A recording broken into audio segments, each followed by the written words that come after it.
Selamat malam saudara-saudaraku yang terkasih. Kalau kita dapat bertemu lagi di dalam persekutuan virtual lewat syafaat malam, maka ini bukti Tuhan masih mengasihi kita, memelihara kita. Coba lihat waktu Tuhan sendirian mengurusnya. Itu tema atau judul cerita yang mengawali refleksi kita malam hari ini. Namanya Jacob Goldberg. Dia pindah ke rumah baru di sebuah perumahan yang penghuninya notabene adalah orang-orang Yahudi. Rumah yang dibelinya semula kosong bertahun-tahun dan karenanya nampak kumuh, tapi berubah menjadi rumah yang bagus, yang sedap dipandang setelah dibeli dan ditempati Jacob. Begitu juga dengan taman di halaman rumah itu.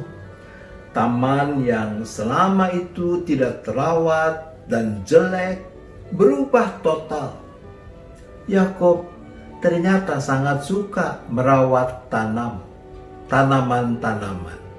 Maka taman di halaman rumahnya sekarang menjadi taman yang sangat indah. Ada seorang rabi yang tinggal tidak jauh dari rumah Yakob. Setiap kali akan ke sinagoga, rabi itu pasti melewati rumah Yakob.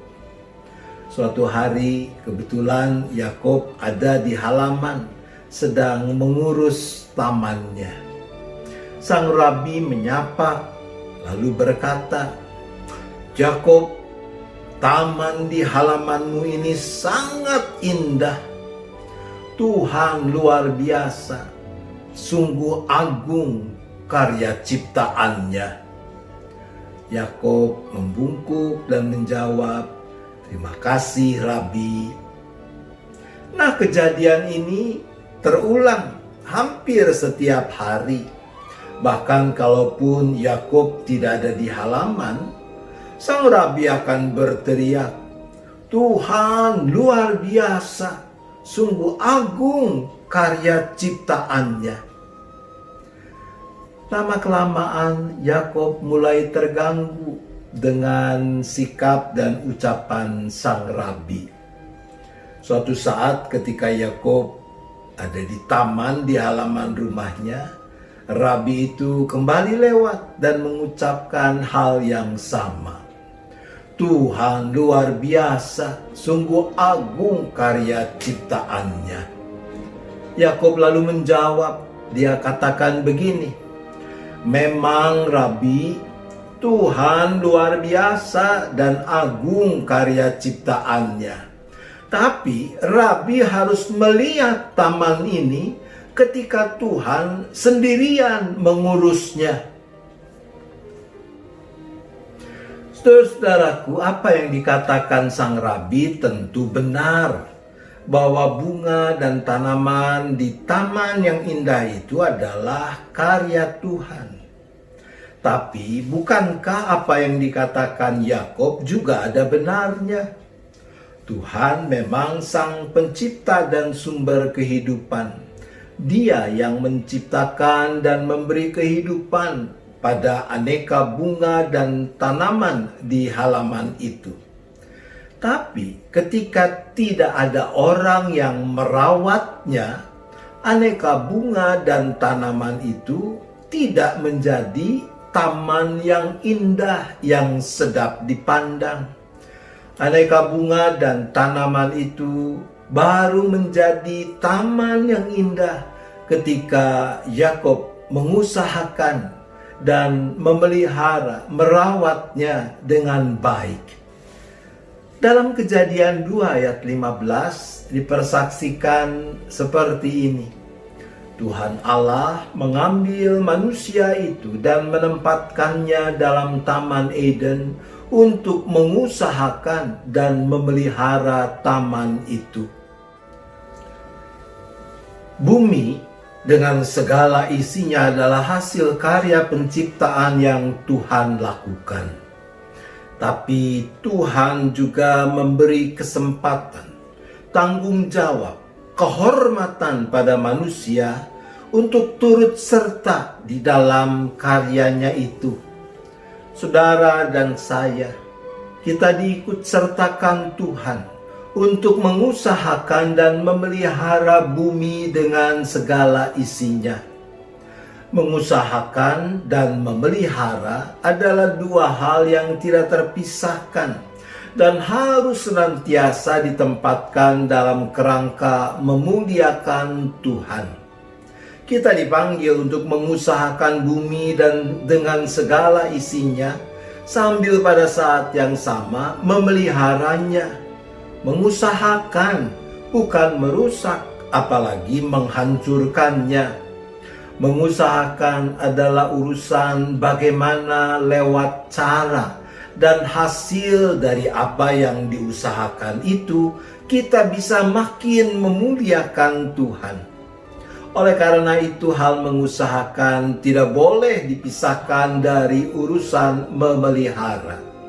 Memelihara atau merawat bumi dengan segala isinya adalah seumpama memelihara atau merawat aneka bunga dan tanaman di halaman sehingga menjadi taman indah seperti yang dilakukan Jacob Goldberg. Itulah tugas panggilan, tanggung jawab, kepercayaan, kesempatan, tapi juga kehormatan yang Tuhan percayakan kepada kita. Amin.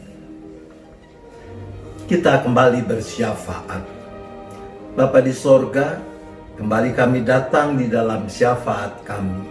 Pertama, kami mohon pengampunan.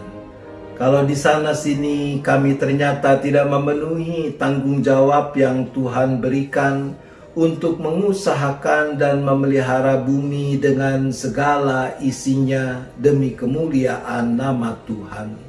Untuk itu kami berdoa.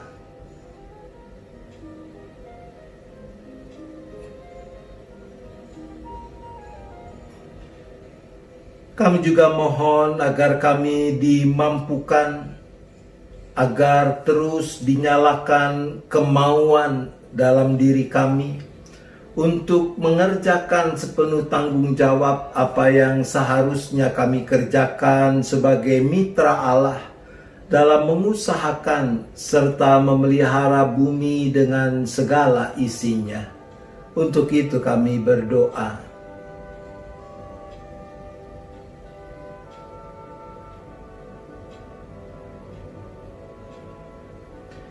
Ya Bapa, kami juga berdoa agar jemaat yang Tuhan kasihi ini dimampukan menyesuaikan diri dengan tatanan kenormalan baru yang juga harus diterapkan dalam kehidupan bergereja, serta menjalani semua peristiwa ini dengan penuh syukur dan sukacita.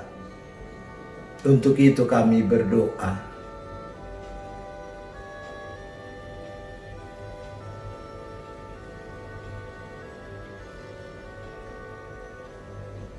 Ya Bapa, kami secara khusus juga berdoa bagi para anggota, simpatisan, orang-orang yang mengalami lemah tubuh, baik karena sakit penyakit ataupun karena usia yang bertambah lanjut yang membuat kerja organ-organ tubuh dan fungsinya makin berkurang.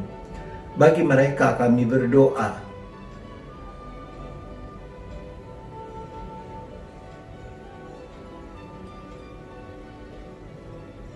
Tentu kami juga tetap berdoa bagi semua upaya yang dilakukan guna mengatasi pandemi dengan semua dampaknya, khususnya di Indonesia ini. Untuk itu kami berdoa.